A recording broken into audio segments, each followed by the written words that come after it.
Alright, my people waiting the app and waiting the shell out on day. Alright, this is me. We talk more yarn again on Peace TV. Let's get right into it. So for the past couple of days now, directly or indirectly, we've been affected by the current crisis between Russia and Ukraine, right?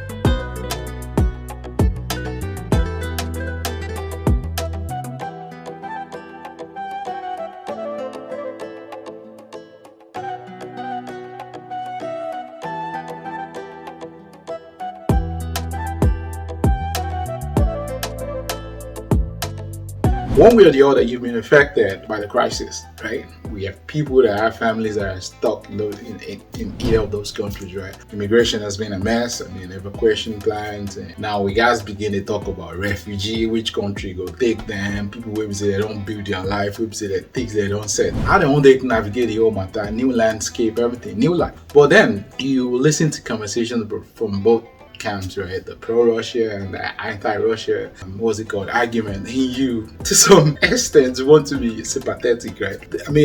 Come from the pro-Russian camp, they be like, Yoruba people say, Obo, Umbo, and one landed, meaning say, they come, you guys, they prepared for it, right? The argument being the fact that Ukraine being a NATO country, it's more or less letting their enemies camp right next to them. Amongst other things, which obviously I'm not dwelling into because, I'm not dwelling into it. And then you have the pro-Ukraine argument as well. What you say? Me and Oga Russia, it's going to be mighty power, right? I just free these young people, they go do it in their own do. After all, they're a sovereign nation. This is 2022 for crying out loud. Free these people, may they live their life. Let them decide whatever it is that's good for their state and all. All those ones they there. You have people say, there's this adage in Yoruba that says, meaning now because the kind of way they behave. Now your attitude, now your character, they determine say you go to do DHG, say you want to do bulletproof, metaphysical bulletproof and all those things. Say if say you don't do anything bad, you won't expect bad things coming from people, but that's the world we live in today. But then our prayers and thoughts are with everybody that's been displaced, for every family that's been affected, one way or the other. I pray that God brings a fast and quick resolution to this and the world go back to normal. We need peace, please. All right. But then, using that as a premise for my argument today, you've listened to all this argument and I start thinking about it. We will be religious people say, abeg, do we really have a moral ground in saying anything with respect to this? Hold on, before I come from my head, this is where I'm coming from. As someone who is into Judaism, Islam, or Christianity, right? We look into the background of our religion and we realize, this whole thing is based on invasion. Christians, how do we justify Jericho? How do we justify Ai? How do we justify the Amalekites being displayed? And then we realize that the condition or the order, the express order is go in there, destroy everything, not even animals. Everything has died, right?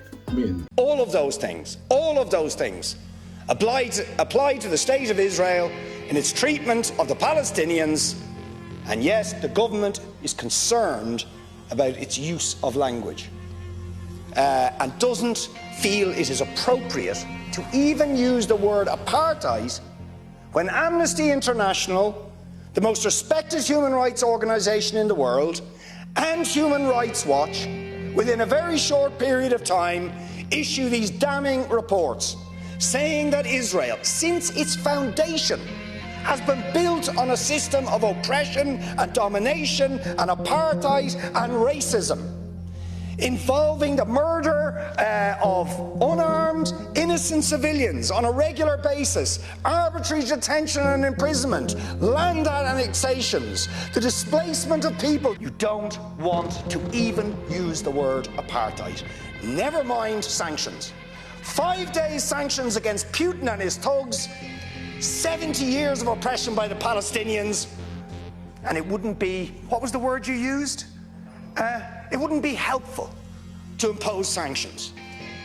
Amnesty International are calling for Israel to be referred to the International Criminal Court for crimes against humanity. Will you support it? Story of Saul and King Agag. The express order was enter, kill everything. Shaman carry should come back, he carry King Agag come back. What next? He was displaced, right? And then my Islamic history knowledge is a little bit whack here, but we know how Islam as well took over wherever it is it took over, right? The Afghanistan invasion, the Iraqi, and all those things.